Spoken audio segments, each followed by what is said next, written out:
Yo, what's going on YouTube? It's your boy GZTV, back with another video, and in this video we are going to be talking about the 13th episode of Season 2 of The Walking Dead, Beside the Dying Fire. And we're going to talk about the plot and the reception, and then we're going to talk about this week in the NFL, everything that happened, all the games, recapped and summarized for you guys. That's fun. That's the first of... Jeez, my fridge is loud. That's the first of 18 weeks of football, so I'm really excited.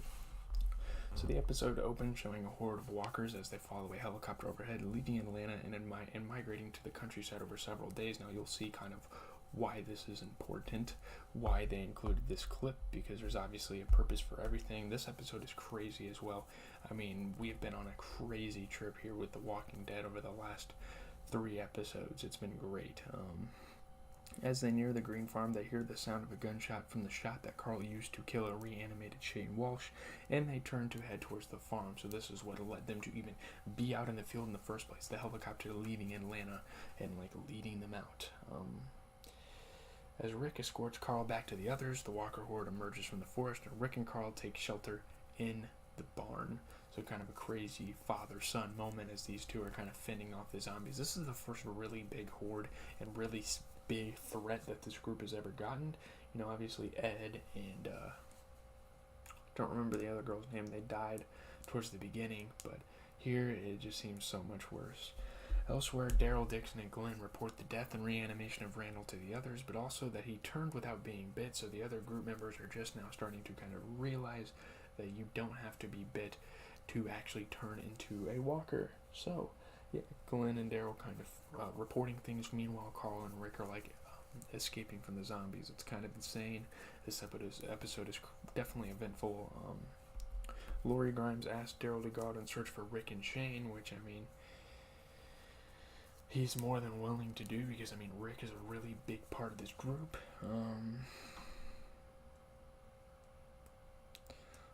However, they too soon see the walker horde and start arming themselves. They're starting to get really worried. They're like, look, we're getting attacked here. This is the worst this farm's ever hit. At most, we've had 3-4 walkers come in.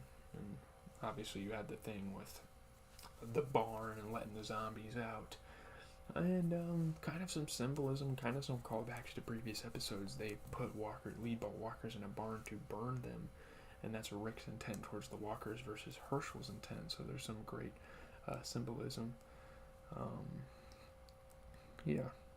While Rick's group is ready to abandon the farm, Herschel Green intends to protect his land with his own life if needed. So, you know, Herschel is so dedicated to his farm and he's had this property for so long that he doesn't want to just casually let it slip.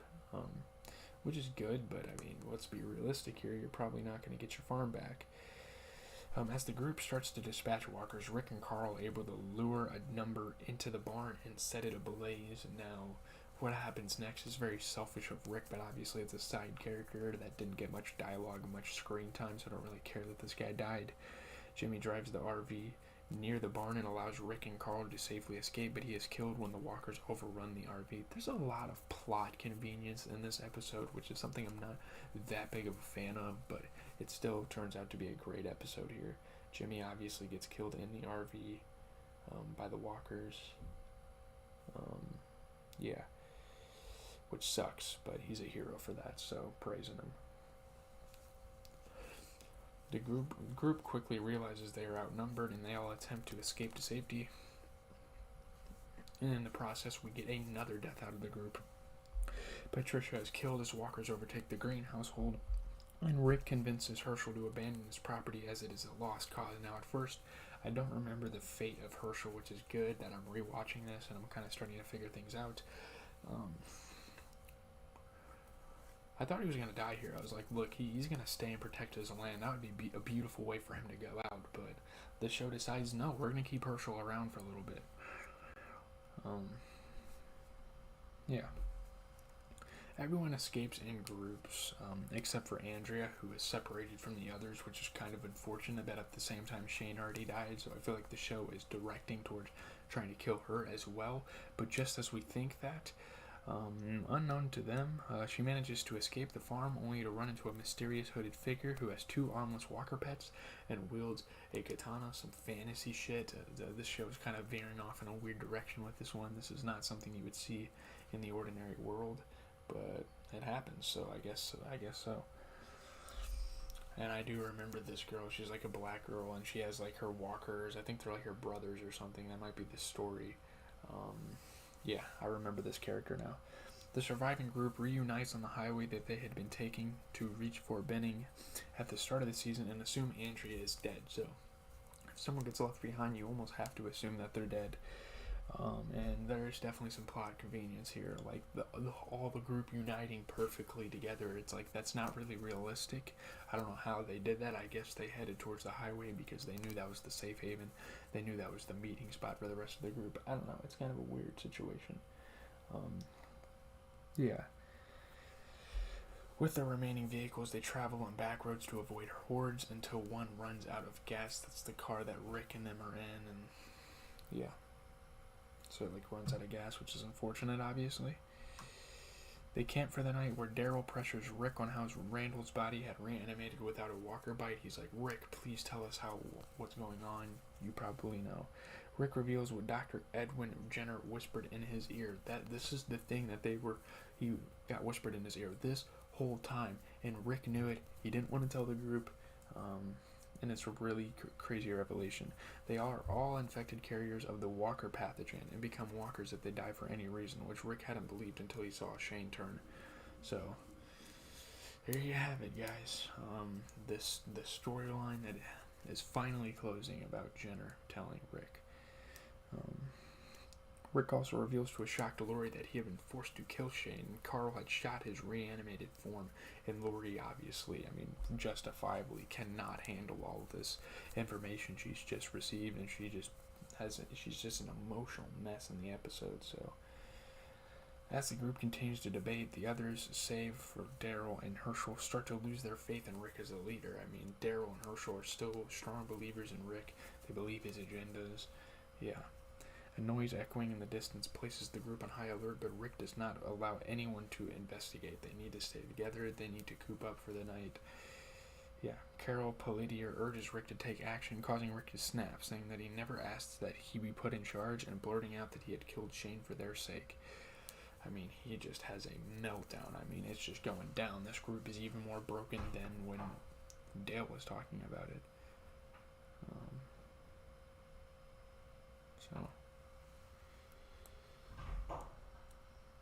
He dares anyone to leave the safety of the camp. And he's like, what are you guys into? You guys do something together, you know.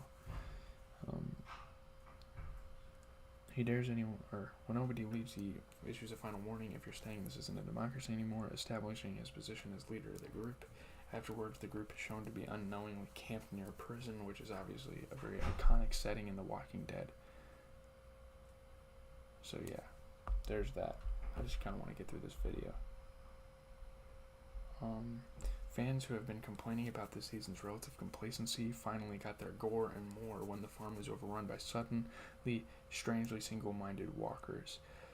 Beside the dying fire was the most eventful episode of the season, possibly. Every single major character gets their moment to shine. Epic, action-packed, emotional. Beside the dying fire is great television. The season finale... Wait, this is the season finale? Was so scary and shock a minute outrageous that it nearly made our heads explode. Beside the dying fire adequately accomplished what people were hoping for. We're finally off Herschel's farm in about the most definitive way imaginable. The barn has been burned and the house itself is overrun by a herd of walkers. The installment was great. It was comparable to episode of The Walking Dead's first season. It's just amazing how much smoother the plot holes go down when something is actually happening on this show. For the first time since last season, you feel engrossed enough to not be consumed with all the small things the show gets wrong. Up until this episode, the majority of the season has consisted exclusively of small things, petty dramas, misdirected stakes, so much stalling. We're not sure we can go so far as to say that it got everything right with this one, but at least it was entertaining and the non-stop action felt like content instead of just bookends. Jesus criminy. Okay, this is going to be a long video, I guess. It was the closest the program ever resembled the climax of a George Romero film.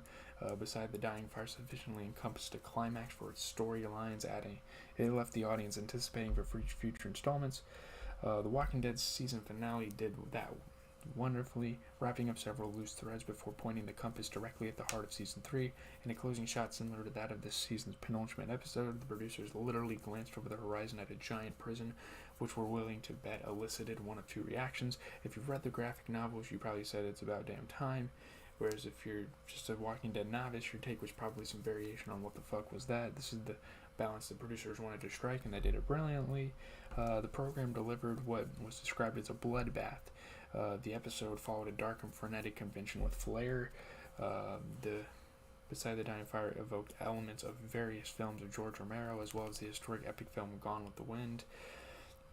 8.8 out of 10 on Paste, commendable. Beside the Dying Fire wasted no time getting straight to the action, assuming a season's worth of character development was more than enough. The telecast was the best since the series' pilot episode? That's interesting. The first two acts of the Walking Dead Season 2 finale were full of excitement, honest-to-God suspense, and characters who came up with pretty decent plans on the fly. When the brains finally hit the fan at Herschel Green's farm, your pulse is quickened and you find yourself wondering and even caring about the survival of characters who've done little more than irritate people for weeks. Fans for weeks. The show returned to form. The episode is intense. The character development of Andrea was great. It served as the episode's highlight. She emulated actress Linda Hamilton. After a season of whining, there had to have been at least a few fans pulling off for the walkers in her early senses, but she quickly became Lydia Hamilton, badass, braining zombies with her foot. The badass she has tried so hard to convince us all she has finally come across. Andrea'S struggle to survive was a strong way to build up the exodus of the group. She'd fought so hard to live, but you want Andrea to fend off that final batch of walkers successfully when it appeared she might not live. It was like edgier, seed intense. I mean, the appearance of the caped figure towing two armless walkers, no less, was as dramatic as could be. The gradual alteration of Rick was mentioned. Such a drastic transition was attributed by the death of his friend Shane, obviously. The progression established a strong sense of direction of the character. This is a definite direction. We're not sure if the show is going to make Rick an out-and-out monster, or if this is setting up some sort of redemptive arc for him in Season 3, but it's a strong choice. The Walking Dead has tried to make us value this group of people as if together they mean more than they do alone. That hasn't worked, so now it appears we're going to try trial by fire. Rick is becoming the leader he should have been from the start, and he's been clear and upfront about his goals and leadership style. The interactions between Rick and his wife Lori were divided. Lincoln's performance was great. The contradictory nature of Lori almost ruined the scene, though. Facial expressions were weird. If that was a challenge from the writers, though, Sarah Wayne Callies had to feel like they're just messing with her at this point. Her character, Lori, basically tells Rick that Shane needs to be put down and then treats him like a monster when he's forced to follow through with it. I mean, yeah, it is kind of confusing, but I did really like this episode, and I can't believe it is the end of Season 2. Is it? I thought there were like 3 more episodes, but that is a good finale nonetheless. Leave a like, comment, and subscribe. As always, it has been Jeezy TV, giving you guys your favorite TV shows and reviewing them. Up next, we have This Week in the NFL. Then we are done with YouTube for the day. I mean, 2K's out, so it's definitely been opening up some lanes for us to really come out here and give you guys some good videos and good content. But yeah, I gotta go get lunch after this NFL video, go to class, and I'll probably stream 2K on Twitch.